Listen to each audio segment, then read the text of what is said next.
हमारी मिल्की वे गैलेक्सी में स्टार्स लाखों की तादाद में हैं और जैसा कि आप लोगों को पता ही होगा ये स्टार्स मिल्की वे के सेंटर का चक्कर लगाते रहते हैं और मिल्की वे के अराउंड रिवॉल्व करते करते ही ये स्टार्स काफी बार एक दूसरे से काफी नजदीक होकर गुजरते हैं। लेकिन क्या हो अगर ऐसा ही एक रेड ड्वार्फ स्टार हमारे सन के पास से होकर गुजरे, और केवल इतना ही नहीं, ये हमारे इनर सोलर सिस्टम में अर्थ के काफी नजदीक से होकर गुजरे। तो जब ये रेड ड्वार्फ स्टार अर्थ के पास से होकर गुजरेगा तब अपनी ग्रेविटी की वजह से अर्थ को सोलर सिस्टम के बाहर की ओर फेंक देगा।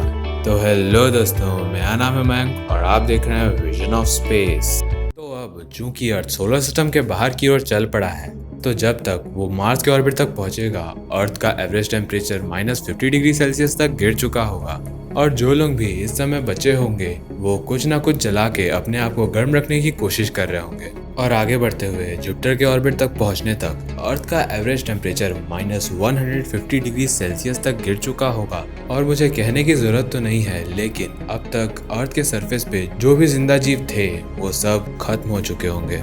और अगर ओशियंस की बात करें तो इस समय तक बर्फ काफी गहराई तक जम चुकी होगी और इतनी गहराई तक बर्फ जमने की वजह से जो भी सॉल्ट होगा वो मरियाना ट्रेंच में जो भी थोड़ा बहुत पानी बचा होगा उसमें कॉन्सेंट्रेट हो जाएगा। और जो वो थोड़ा बहुत पानी है उसमें इतना ज्यादा नमक की मात्रा बढ़ने की वजह से वो पानी जहरीला हो जाएगा और जो भी जीव वहाँ बचे होंगे वो सब भी खत्म हो जाएंगे।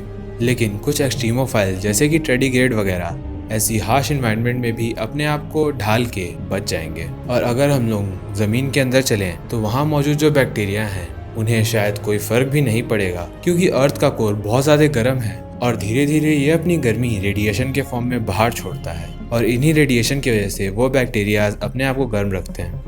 और अब शायद कुछ लोग ये सोच रहे होंगे कि अब तक इंसानों का क्या हुआ होगा। तो आप लोगों को चिंता करने की कोई जरूरत नहीं है, क्योंकि हमारे पास जो टेक्नोलॉजीज हैं उनकी मदद से हमें पहले से ही अंदाजा लग गया होगा कि ऐसा कुछ होने वाला है और हमने पहले से ही काफी सारी तैयारी करके रखी होगी। जैसे कि एनर्जी के लिए हमारे पास न्यूक्लियर पावर प्लांट जैसे काफी सारे सोर्सेज हैं, जैसे कि हाइड्रोथर्मल जेट्स एटसेट्रा, और इन सोर्सेज से हमें हीट और एनर्जी मिल सकती है।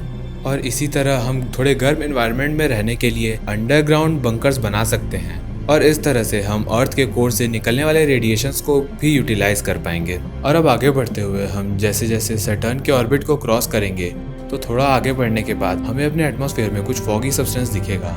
और ये जो फॉगी सब्सटेंस है ये और कुछ नहीं बल्कि हमारे एटमॉस्फेयर में मौजूद एयर है और टेम्परेचर के गिरने की वजह से हमारा एटमॉस्फेयर लिक्विफाई हो गया है। और जब तक हम लोग नेपट्यून का ऑर्बिट क्रॉस करके कुइपर बेल्ट तक पहुंचेंगे अर्थ का एवरेज टेम्परेचर -240 डिग्री सेल्सियस तक हो चुका होगा और टेम्परेचर के इतना ज्यादा गिरने की वजह से जो हमारा एटमॉस्फेयर है वो सॉलिडिफाई होके अर्थ के सरफेस पे सेटल हो जाएगा। और इसी तरह से धीरे धीरे हम सोलर सिस्टम के बाहर भी निकल जाएंगे। और इस समय हमारे पास जो भी रिसोर्सेज और टेक्नोलॉजी मौजूद हैं उनका सही इस्तेमाल करके हम हजारों से लाखों सालों तक जिंदा रह सकते हैं। और रही बात खाने की, तो हम आर्टिफिशियल एनवायरनमेंट में प्लांट्स को उगा सकते हैं और इसी तरह से हम हजारों सालों तक इंटरस्टेलर स्पेस में अकेले ही ट्रैवल करते रहेंगे। और अगर हम लकी हुए और हम किसी और स्टार के पास से होके गुजरे जिसपे एक ऐसा प्लेनेट है जिसपे हम रह सकते हैं, तो हो सकता है कि हम अर्थ को छोड़ के उस प्लेनेट पे रहने के लिए चल जाएं। और उस समय तक जो भी इंसान जिंदा बचे होंगे वो अपनी जिंदगी की एक बिल्कुल ही नई शुरुआत करेंगे।